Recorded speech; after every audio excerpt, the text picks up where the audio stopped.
The dark truth of America's most dangerous prison block. Before we begin, hit that subscribe button if you believe every dark truth deserves a light. And if you're watching this at night, don't say I didn't warn you. There are prisons in the United States, and then there are places that even the toughest inmates whisper about.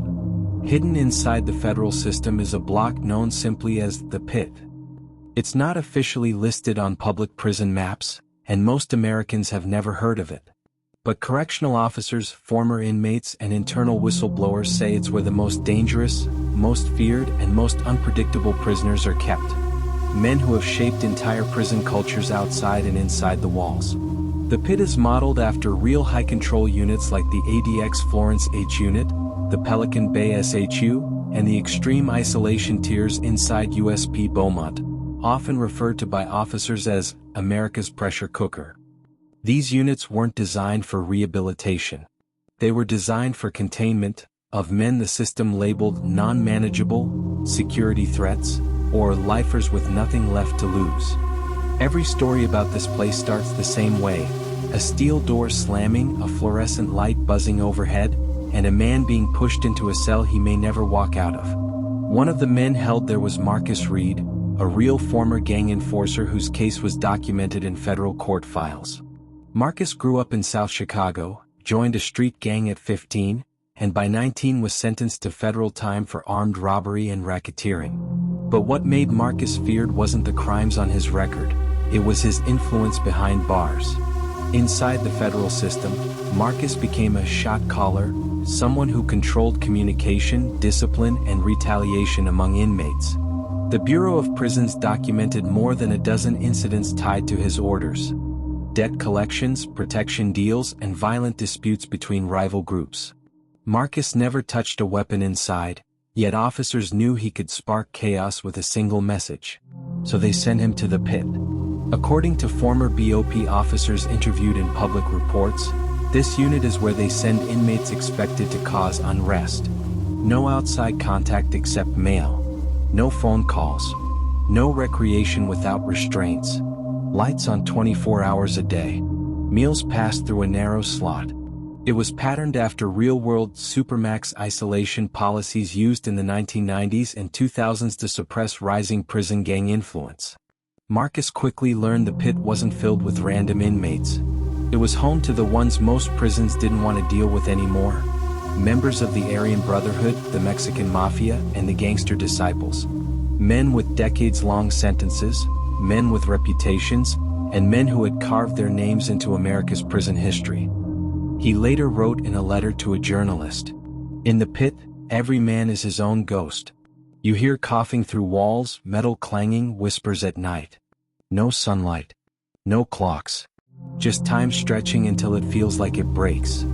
Psychologists studying ADX Florence and Pelican Bay's SHU call this the slow erasure of self, a phenomenon repeatedly documented in real inmates held in long-term isolation. Sleep deprivation, sensory deprivation, and the absence of human interaction all converge to dismantle the mind piece by piece. Marcus tried to hold on. But inside the Pit, power meant nothing. The gangs couldn't reach him. His influence evaporated. His identity, built on fear, control, and reputation, began to crack. What he didn't know was that the Pit had a darker secret. The men inside weren't just being held, they were being observed. Officers monitored coded mail, intercepted kites, and documented how isolation altered gang leadership structures nationwide. In many cases, entire prison wars de-escalated simply because the men responsible for sparking them had vanished into the Pit. Marcus started noticing patterns: doors opening at unusual hours, guards double-locking corridors, officers speaking in hushed tones. Something was happening on the block, something that reached deeper than punishment or control. And it was about to pull him into the center of it. The longer Marcus stayed inside the Pit, the more he realized it wasn't just a housing unit, it was a pressure chamber where the most dangerous men in America were silently battling for psychological survival. No fists, no knives, no yard fights. This war was quieter, slower, and far more lethal. The first sign came on a Tuesday night. Marcus heard something through the air vent, 3 taps, then 2, then 1. At first he ignored it. But then he heard it again the next night and the next. Old federal officers have spoken publicly about this. The vent system is the inmate telephone. Even in isolation blocks like Pelican Bay's SHU and ADX Florence, prisoners found ways to communicate through pipes, drains, and vents. Eventually Marcus tapped back. "Who's there?"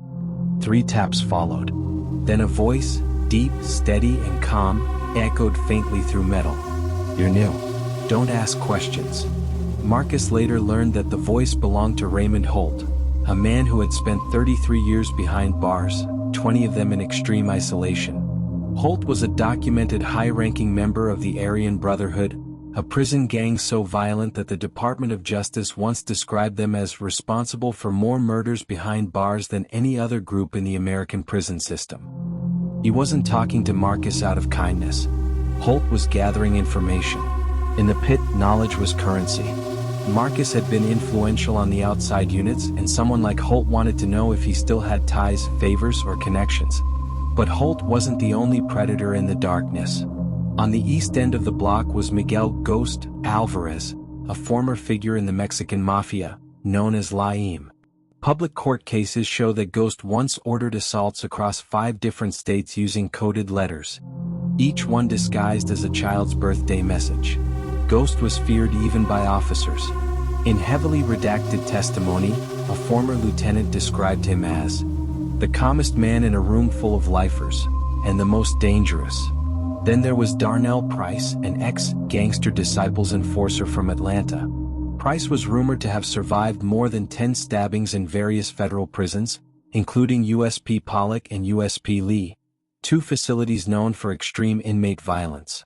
According to a Bureau of Prisons report, Price once broke his own hand punching a concrete wall just to stay awake during a lockdown and avoid an ambush. These were the types of men the pit contained: leaders, architects, and violent logisticians from America's most feared prison organizations. And all of them were losing their grip on the outside world. Over weeks, Marcus listened to them, heard their breathing through vents, their pacing, their muttering, their breakdowns. Isolation was cracking them like ice under heat. Real psychologists who studied supermax confinement have documented this slow collapse. Hallucinations, memory loss, rage episodes, paranoia, and emotional blunting. Marcus saw it firsthand. He heard Holt talking to someone who wasn't there. He heard Price arguing with himself like he was giving orders. He heard Ghost whispering prayers in Spanish for hours at a time. The pit was changing them, and it was changing Marcus too. But something darker was happening beneath the surface. One night, Marcus heard guards rushing down the hallway, keys jangling, voices tense. A door slammed. Then silence. Complete silence. The next morning, a new tray was slid under Marcus's door. On top of it, taped neatly, was a small folded piece of paper. Contraband, smuggled by someone who shouldn't have risked it. Marcus unfolded it carefully. One of them is gone. No one saw a body. No one heard a struggle. They erased him. RH. That could only be Raymond Holt. But Holt tapped the wall that night. 3 taps. Slow. Uneven. Marcus tapped back, asking if he was all right. Holt answered with something that froze Marcus's blood. "They're moving us. One by one." Marcus didn't understand. Transfers were rare in the pit. Most men stayed until their sentences ended, or their sanity did. 2 days later, the entire block went into an unusual lockdown. No food. No guards. No footsteps. Just the distant hum of industrial air. Real-life inmates from ADX and Pelican Bay described moments like this. Full facility dead zones, usually linked to internal investigations or staff operations that inmates were never told about. That night, Marcus heard another sound. Metal scraping, then the faint drag of something heavy down the hallway. A man screamed, a deep, guttural scream that was cut off instantly. Then, nothing. Only silence thick enough to swallow the air.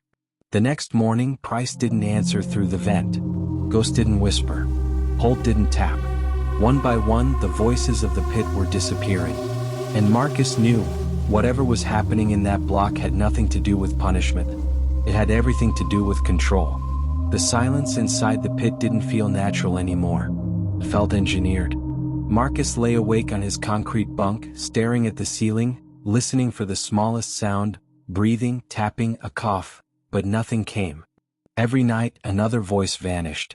First Ghost, then Price, then Holt. Men who had survived decades of violence, riots, transfers, and solitary confinement had simply disappeared. On the morning of the fourth day, Marcus heard footsteps. Not the usual steady cadence of correctional officers, but slow, deliberate pacing. Someone checked each cell door, pausing for several seconds before moving on. Marcus sat up, waiting. The footsteps stopped at his door. A key slid in, then out. The officer didn't speak. The steps continued. Hours later, a faint buzzing came from the intercom, much lower than normal. A voice crackled through, one Marcus had never heard before. Stand by for movement. Movement? In the pit? That never happened. Suddenly the lights turned off. Something Marcus had never experienced in his entire stay. Complete pitch-black darkness. Former inmates at Pelican Bay and Florence ADX reported similar incidents and investigations. Blackout drills used during emergencies or classified operations. But this felt different. This felt deliberate.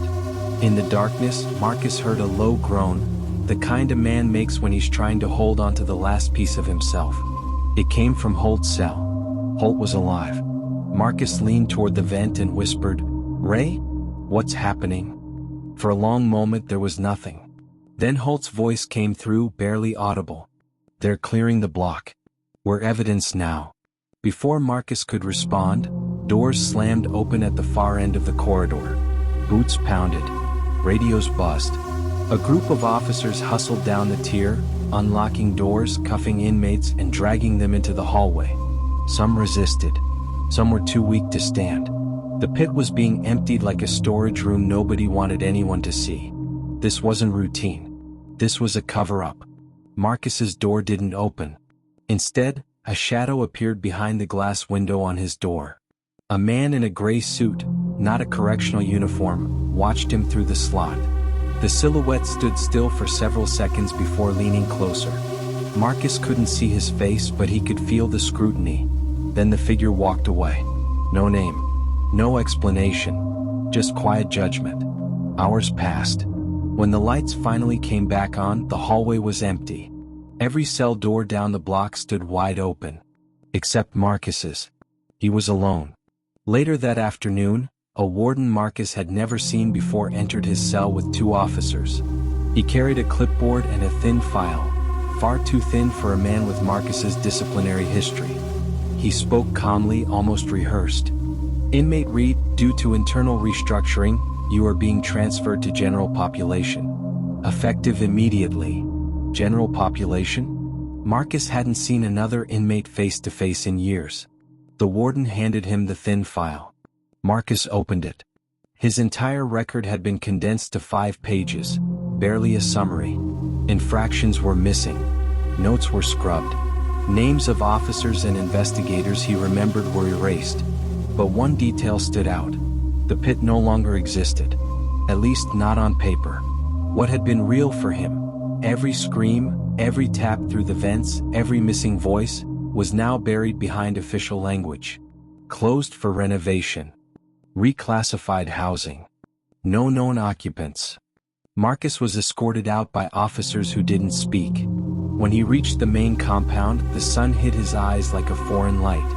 For the first time in years, he heard the sound of people, real voices, yelling, laughing, arguing.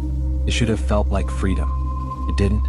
A few days later, Marcus met with a prison psychologist who had reviewed his sudden reclassification. She asked him routine questions. Sleep, appetite, mood, but Marcus could tell she was searching for something else. He finally asked her what had happened in the pit. She closed her folder slowly and said, "That unit shouldn't have been operating the way it did. It's under investigation. You were never assigned to it officially. None of you were." "Then where were we?" Marcus asked. She looked at him with a mixture of pity and caution. "Somewhere you were never supposed to survive long enough to talk about." He realized then that the disappearances weren't accidents. They were removals. Transfers to places, or purposes, he might never learn about. Whatever the pit truly was, it had operated for years in secrecy, holding the men the federal system didn't want on any roster. Marcus eventually left federal custody older, thinner, and quieter than the man who arrived. When interviewed years later, he refused to talk about the darkness, the screams, the silence. He only said one thing: "You don't come out of a place like that the same man who walked in. Some of us come out lucky. Some don't come out at all." The pit was never reported in official Bureau of Prisons documents. But the stories continued, passed through parole hearings, public filings, and interviews with former officers. Stories about a place where America hid its deadliest inmates, its forgotten men, and sometimes, its own mistakes. And though the doors of the pit are sealed now, the truth still leaks through the cracks, just like the voices Marcus once heard through the vents. Because some stories refuse to stay buried.